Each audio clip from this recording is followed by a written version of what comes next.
आइए मेरे दोस्तों, आपका स्वागत है हमारे YouTube चैनल पर। सभी के मंगल की कामना करते हुए आइए, जैसा कि प्रतिदिन पंचदशी का जो प्रथम प्रकरण है तत्व विवेक प्रकरण, उस पर हम श्रवण कर रहे हैं महाराज जी के श्रीमुख से। आइए हम सब मिलकर पुनः पुनः सबके मंगल की कामना करते हुए अपने जीवन को सार्थक करते हुए आइए श्रवण करें महाराज जी के श्रीमुख से।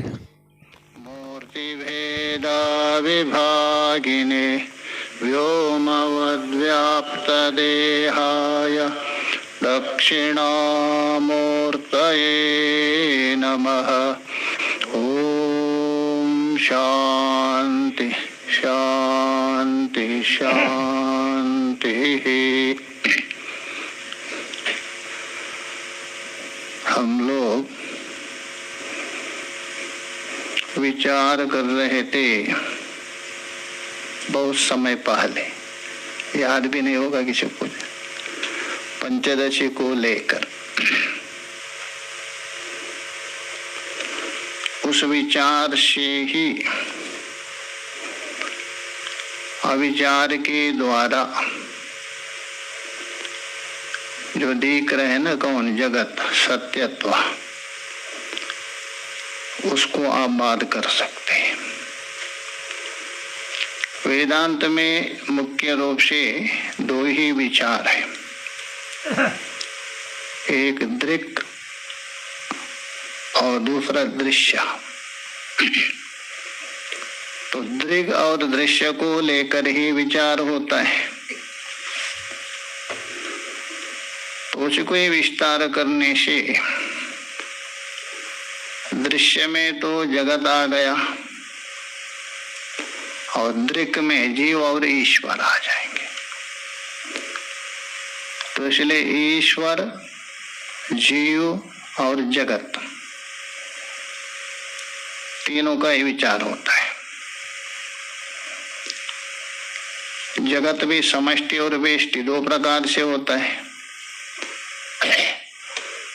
समष्टि जगत को क्या कहते हैं? ब्रह्मांड कहते हैं। वेष्टि जगत को पिंडांड बोलते हैं। एक पिंड है ना शरीर, उसको पिंडांड बोलते हैं। तो समष्टि जगत और वेष्टि जगत, समष्टि जगत और उसका दृष्टा हो गया ईश्वर, मतलब ईश्वर साक्षी। वेष्टि जो जगत है ना, पिंड, उसका भी कोई ना कोई दृष्टा है ना, देखने वाला नहीं है क्या? कौन देख रहे? मन। बोलते ना मेरा शरीर है, ज्ञान हो रहा है क्या? नहीं। मेरा मन ठीक नहीं है, मेरी बुद्धि काम नहीं कर रही है, हो रहा है क्या? नहीं। तो इसलिए यहाँ जो विचार कर रहे हैं हम मुख्य रूप से पिंडांडों को लेकर। पिंडांड में दृश्य हो गया क्षेत्र और दृष्टा हो गया क्षेत्रज्ञ, मैं और मेरा, बस इसी को लेके विचार है मुख्य रूप से। दृष्टा हो गया मैं का मतलब है अहंकार से रहित मैं, दो मैं होता है। और जहां तक मेरापन है, कहां तक हो जाता है मेरा? मेरी बुद्धि, मेरा अहंकार, सब मेरापन हो गया। और मेरा जहां होता है उसके साथ एक रिलेशन हो रहे कोई ना कोई, वो मैं है। इसलिए मैं और मेरा, उसको लेके विचार है। प्राणमय, मनोमय, विज्ञानमय। तो प्राणमय के 10 हो गए, मनोमय के 6 हो गए और विज्ञानमय के 6 हो गए। 22 होना चाहिए, यहाँ 17 कैसे होगा? तो इसलिए ज्ञानेंद्रिय 2 बार आ गए ना। मनोमय में भी ज्ञानेंद्रिय आया, विज्ञानमय में 1 बार लीजिए, 5 घटा दीजिए, तो इसलिए 17 तत्व। ये 17 तत्व से बना है उसी का नाम है सूक्ष्म शरीर, कहिए लिंग शरीर। तो इसलिए जो हमारा इसको 17 तत्व में जो सूक्ष्म शरीर है उसमें करण प्रदान होता है, मन प्रदान होता है, तभी उसी का नाम है अंतःकरण का। मन प्रदान हो गया और उसमें जो विज्ञानमय प्रदान हो गया तभी कर्ता कहा दिया। तो कर्तृत्व और अंतःकरणत्व एक इसमें है सूक्ष्म शरीर में। इतना अंतर है, मन जहां प्रदान हो गया तभी उसी सूक्ष्म शरीर को आपने क्या कहा, अंतःकरण, और भोक्तृत्व प्रदान हो गया वो विज्ञानमय, वो प्रदान रहेगा। तो इस आगे जो 5वां कोश है अथवा तीसरा शरीर है उसके लिए बता रहे,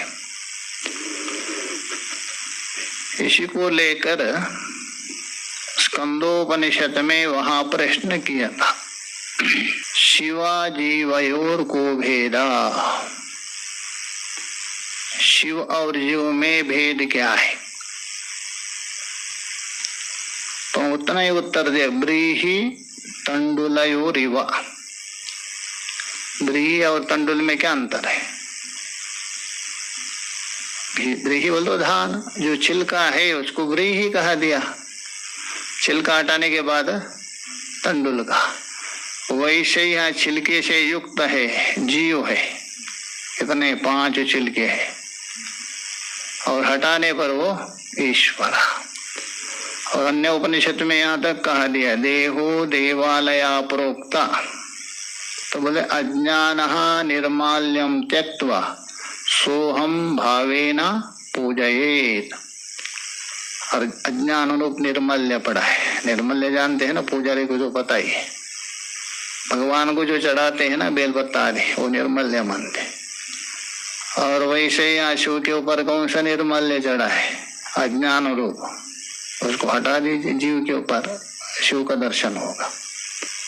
तो पंचम कोश का विवेक देखिए, 36वां चलेगा ना शर्मा जी। 5वां कोश कहिए अथवा तीसरा शरीर कहा है, उसी का नाम है कारण शरीर। क्योंकि सुषुप्ति अवस्था में जीव कारण से बंधा रहता है, आवरण शक्ति और विक्षेप शक्ति। विश्व हो गए ना, विश्व है ना, ठीक है। जागृत में जीव को क्या बोलते हैं? अभिमान करने से विश्व, और स्वप्न में तेजस। जागृत में वहां विक्षेप भी है, आवरण भी है। विक्षेप मतलब कार्य, कार्य से भी बंधा है, कारण से भी बंधा है। भेद दर्शन भी है, तत्व का अबोध भी है। स्वप्न में भी है, वहां भी भेद दर्शन है, तत्व का बोध नहीं। तो जागृत और स्वप्न में कार्य और कारण दोनों से बंधा है। विक्षेप रूप जो भेद है उससे भी, और आवरण से भी बंधा है, अज्ञान से। सुषुप्ति में केवल एक से बंधा है, वहां भेद नहीं है, विक्षेप नहीं है, केवल अज्ञान है, आवरण। इसलिए यहां विवेक करके कारण से भी हटाना है आपको। कारणे सत्वमानंदा मयो मोदादिवृत्तिभिः तत्तत्कोशेषु तादात्म्या दात्मा तत्तन्मयो भवेत्। कारणे सत्वम, कारणे मतलब है कारण शरीर भूत, यहाँ अविद्या लेना। कारण का शरीर भूत जो अविद्या है, तो अविद्या में जो मलिन सत्व है, अविद्या में जो मलिन सत्व भी है, तो इसलिए बोल रहे हैं शुद्ध सत्व नहीं लेना, मलिन सत्व। तो उसको बोले कारणे सत्वम, कारणे मतलब कारण शरीर भूत अविद्यायाम, कारण शरीर भूत कौन? अविद्या, उसमें जो मलिन सत्व है उसको लेकर वहां भी वृत्ति बनती है। जागृत में जो वृत्ति बनती है और उस वृत्ति के द्वारा भोगता स्थूल भोग कहा दिया है, स्वप्न में कहा दिया अप्रविवक्त भोग सूक्ष्म, किंतु सुषुप्ति में आपका अंतःकरण तो नहीं रहता है विशेष रूप से, वहां जो वृत्ति बनती है अविद्यक, उसको लेके बता रहे कारणे सत्वम, अर्थात कारण शरीर में जो मलिन सत्व है उसको लेकर जो वृत्ति बनता है उसका भोग करता है। मोदादि वृत्ति भी आनंदमयो भवेत, अध्यार कर दीजिए। मोदादि का मतलब है प्रिया, मोद, प्रमोद, ये तीन वृत्तियों के द्वारा। प्रिय कहते हैं जो इष्ट वस्तु है,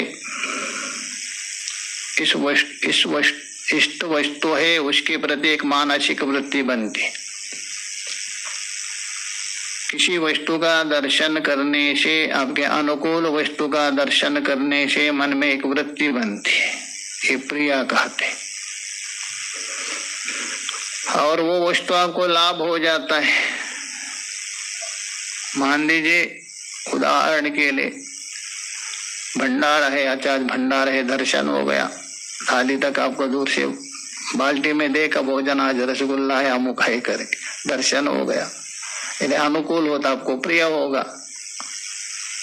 और उसके बाद आपका थाली में लाभ हो गया, आपको प्राप्त हो गया, अभी तक बाल्टी में था आपने देख लिया केवल, और उसके बाद आपका थाली में आ गया, तो उस समय में वो मोद कहते हैं।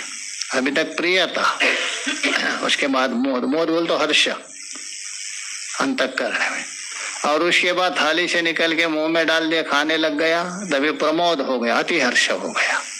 तो प्रिया, मोद, प्रमोद, ये जो तीन वृत्ति है आदि से टीकाकार बताएंगे। मोदादि वृत्ति भी आनंदमयो, वान्वय कर दीजिए, अर्थात आनंदमय कोशो स्यात्। तो आनंदमय कोश की व्याख्या हो गई। कारणे सत्वम, अर्थात जो अज्ञान का जो मलिन सत्व है उसके द्वारा मोद, प्रिया, मोद, प्रमोद आदि वृत्तियों से युक्त है, उसी का नाम है आनंदमय कोश कहा जाता है। चलो आनंदमय कोश ठीक है, आत्मा तो इनसे परे है, आत्मा तो परे है इनसे, किंतु आत्मा को क्यों शरीर को कहा दिया? शरीर को भी आत्मा कहा दिया, प्राण को भी आत्मा कहा दिया है। तैतरे में सुनेंगे आप लोग, तैतरे उपनिषद में आएगा, तो उसका उत्तर दे रहे देखिए। तत्तत् कोशेष्टु, तत्तत् का मतलब जो जो कोश, अन्नमय हो, प्राणमय हो, मनोमय, उन्हीं उन्हीं कोशों से तादात्म्याद, उनके साथ तादात्म्य होने से, तादात्म्य का मतलब अटैचमेंट, एकात्म भाव होने से, उसी से तादात्म्य होने से, तादात्म्याद आत्मो, आत्मा तत्तन्मयो भवे, जिसके साथ आत्मा तादात्म्य हो गया, आत्मा भी वैसे ही होता है। जैसा आपका जल है, जिन बर्तन में आपने डाल लिया जल भी वैसे ही होता है। यदि बटलोई में डाल दिया गोल लगेगा, ग्लास में डाले तो लंबा जैसा दिखेगा, जैसे जैसे डालेंगे जल वैसा ही होता है। अब आपकी बिजली है, जिसमें गई ट्यूबलाइट में गए तो लंबी दिखने लगती है, बल्ब में गोल दिखता है, और डेकोरेशन में ओम है, स्वस्तिक आदि दिखने लगती है। वैसे ही आत्मा भी जिन जिन कोशों में जाने से वैसे ही हो जाता है। ब्रह्म सूत्र में सुनेंगे आप लोग, वहां पूर्व पक्षी ने आक्षेप किया है,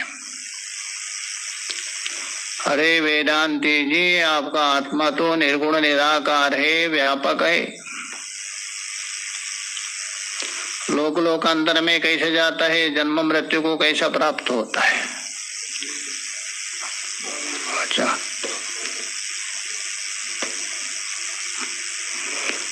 तो कैसा प्राप्त होता है?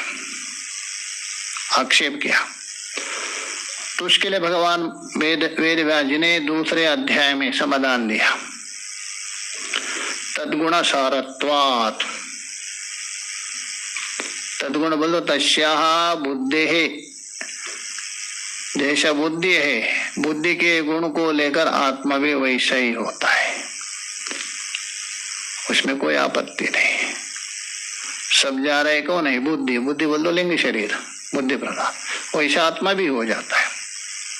तो इसलिए यहां भी बता रहा, तत् कोशेष्टु, अर्थात उन्हीं कोशों के साथ तादात्म्य, दादात्म्य बोल दो एकात्म भाव, अभेदता होने से, तत्तन्मयो भवे, तत्त बोल दो जैसे जैसा है वैसा ही हो जाता है। टीका में देखिए, ब्रह्म तो अलग है, आत्मा तो अलग है, ये तुम पद का है, वो तत्पद है। ये तुम पद का वाच्य लक्ष्य हो सकता है ज्यादा से ज्यादा, आत्मा है तुम पद का लक्ष्य हो सकता है, ब्रह्म तो तत्पद का लक्ष्य है, वो आत्मा ब्रह्मत्वम कथम भवति इति आशंक्य, ऐसा आशंका करके उत्तर दे रहे, कोशेभ्यो विवेचनात् भवति। अरे पूर्व पक्षी जी, जब तक ये कोशों के साथ तादात्म्य है ना, तब तक नहीं होगा। कोशों से अलग किया तभी जाके वो लक्ष्य रहेगा, तो लक्ष्य में कोई भेद नहीं है, वाच्य को लेकर भेद होता है। तो शुद्ध कोशेभ्यो विवेचनात् भवति, किम भवति? आत्मा ब्रह्म भवति। क्या आत्मा ब्रह्म हो जाएगा क्या? अरे पहले ही था, भवति क्या होगा? पहले ब्रह्म नहीं था क्या? पहले भी ब्रह्म था, किंतु इसी को कहते हैं प्राप्तस्य प्राप्ति। ब्रह्म होने पर भी वो भूल गया था कुछ समय तक। जैसा मान लीजिए कोई देवदत्ता नाम का एक व्यक्ति है, किसी का पुत्र है और उसको भूत पकड़ दिया, तो उस समय में वो देवदत्ता भूल जाता, मैं अमुक का पुत्र हूँ, मैं ये देवदत्ता हूँ। वहां पे क्या परिचय देंगे? वो देवदत्ता का नहीं परिचय देंगे। वो जो भूत सवार हुआ ना, तो वही परिचय देंगे, मैं अमुक हूँ करके। अच्छा, वो भूत उतर गया तभी अपना परिचय देता है। क्या वो पहले नहीं था क्या? पहले भी था वो देवदत्ता, किंतु उस भूत ने क्या किया? उसको दूसरा किया। वही सही है, अज्ञान रूप भूत पकड़ा है, तो अज्ञान रूप भूत पकड़ने से हम परिचय दे रहे अपना स्वरूप का नहीं, मेरा जन्म हुआ है, मैं मरने वाला है, मैं अमुक का पुत्र हूँ करके। ऐसा भूत पकड़ा हुआ देख लीजिए किसी, वो कहाँ से बोल, तुम कौन हो? मैं अमुक हूँ, यहाँ से आया हूँ, मेरा माता पिता वो बताएंगे, ये नहीं बताएंगे वो। तो वही सही है, जो अज्ञान भूत जब तक है तब तक। उसको झाड़ दिया आपने, अरे मैं तो देवदत्ता हूँ, तो वही सही यहाँ झाड़ेगा किससे? शास्त्र से, विचार से। झाड़ने पर आप, अरे मैं तो सच्चिदानंद स्वरूप, ये जो अज्ञान रूप भूत ने मुझे नचा दिया था अभी तक। तो इसलिए हम बता रहे, विवेचन करने से, विवेक करने से वो ब्रह्म हो सकता था पहले से ही, किंतु ज्ञान नहीं था। ऐसे बहुत दृष्टांत मिलेगा आपको। अथवा आपके हाथ में किसी ने दिया, हीरा दिया, आप पहचाना नहीं, उसको क्या माना? कोयला मान लिया। कोयला मान के आप बिल्कुल उसकी उपेक्षा करें, इतना उपेक्षा क्या बेकार है, कभी इधर फेंक रहे थे उधर पर। बाद में किसी ने बता जा रहे तो कोयला नहीं है, हीरा है, तो अब इतना प्रसन्न हो गया। क्या पहले हीरा नहीं था क्या? था, किंतु जानकारी नहीं थी, नहीं होने के कारण उसका उपयोग भी ऐसे कर रहे थे।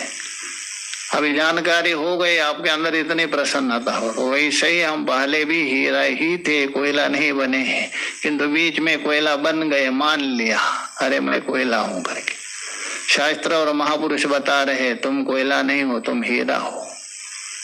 था हीरा, पहले से भूल गया, तो इसलिए मेरा कोशे विवेचनात् भवति इत्यर्थ। आगे श्लोक देख लीजिए, लेकिन तो श्लोक दे अन्वया व्यतिरेकाभ्याम